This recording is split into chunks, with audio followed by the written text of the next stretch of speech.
વડોદરા જિલ્લાના કરજણ તાલુકાના કંડારી ગામના 57 વર્ષીય ખેડૂત કે જેઓ છેલ્લા 6 વર્ષથી લીવરની બીમારીથી પીડાય છે, પરંતુ કુદરતી ખેતી તરફ વળવાથી તેમને જીવનનું નવું એક કિરણ મળ્યું છે એવું એમનું માનવું છે। હરિકૃષ્ણ કનુભાઈ પટેલ વર્ષ 2018 થી કુદરતી ખેતી કરી રહ્યા છે અને દેશી બિયારણ દ્વારા 2 એકર ખેતરમાં ગાય આધારિત કુદરતી ખેતી કરવાનું શરૂ કર્યું હતું। મારું નામ હરિકૃષ્ણ કનુભાઈ પટેલ, ગામ કંડારી, તાલુકો કરજણ, જિલ્લો વડોદરા, અને હું પ્રાકૃતિક ખેતી તરફ વળ્યો છું। મારા હેલ્થમાં પ્રોબ્લેમ હતો, ત્યાર પછી મારી પોતાની 8 હેક્ટર જમીન પ્રાકૃતિક ખેતી તરફ અમે વળ્યા છે।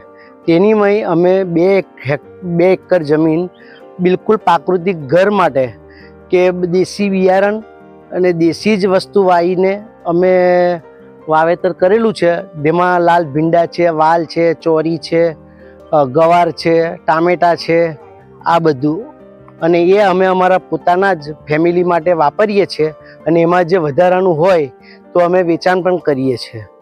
અને એ વેચાણમાં આજે અમને 2 એકરમાંથી ઓછામાં ઓછું વર્ષે 60-70 હજાર રૂપિયા ઘરનું ખાવા છતાં અમને બીજા ઇન્કમ તરીકે એ મળે છે।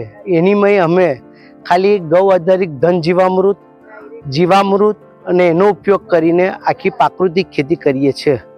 વર્ષ દરમિયાન અમારું ખાવાનું નીકળ્યા પછી આ પ્રાકૃતિક ખેતી ફાર્મ જે અમે બનાવ્યું છે તેની મેં 71 હજાર રૂપિયા અમને મળે છે 2 એકરમાંથી, અને અમારા ઘરનું બધું જ ખાવાનું ફ્રી ઓફ ચાર્જ થઈ જાય છે। અલગ અલગ હોય છે, એટલે દરેક વસ્તુનું અમારે 3 થી 4 ક્વિન્ટલ જેટલું ઉત્પાદન થાય। ભીંડાનું વર્ષ દરમિયાન 3-4 ક્વિન્ટલ જેટલું થાય, ચોળીનું એટલું થાય, ગવારનું થાય, દેશી તુવેરનું એટલું થાય, અને એ ખાતા વેચતા અમારે આટલું ઉત્પાદન થાય। જ્યારે મારા હેલ્થનો પ્રોબ્લેમ હતો અને મને લીવરનો પ્રોબ્લેમ હતો અને અમે પ્રાકૃતિક ખેતી પર વળ્યા 2018થી, ત્યારથી અમે પ્રાકૃતિક ખેતી તરફ વળેલા છે અને અમે આ એ કરેલું છે। આત્માથી અમે પ્રાકૃતિક ફાર્મની સહાય કે 13,000 સમથિંગ વર્ષે રૂપિયા આપે છે, તે અમને લીધેલી છે।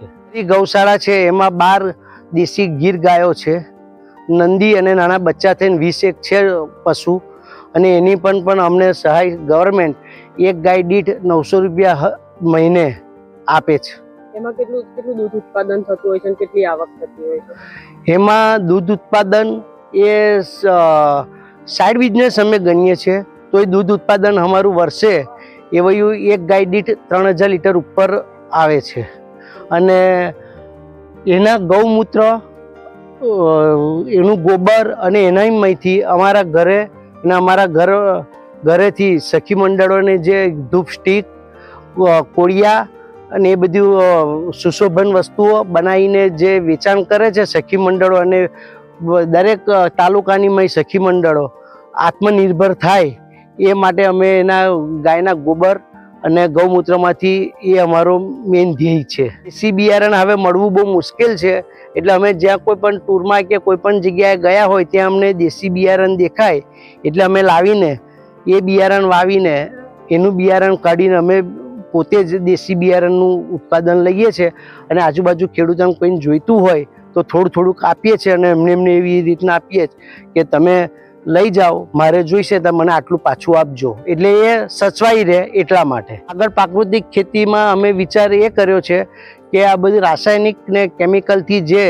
ધારો કે જામ ને બીજી બધી વસ્તુઓ જે નાના બાળકોને ખાવા માટે કે જે વસ્તુ 4 વસ્તુ કે સોડા, મેદો, રવો અને ખાંડ એ આપણા હેલ્થ માટે ખરાબમાં ખરાબ છે, તેની જગ્યાએ આપણે આનો ઉપયોગ કરીને આના જામ, ગુલકંદ અને એ બધું બનાવીને નેચરલ નાના બાળકો ખાય, અને એનીમય શતાવરી, બ્રાહ્મી, અશ્વગંધા, જેઠી મધ અને એ બધા પાવડરનો ઉપયોગ કરીને આપણે ઘરે જ બનાવીએ છીએ।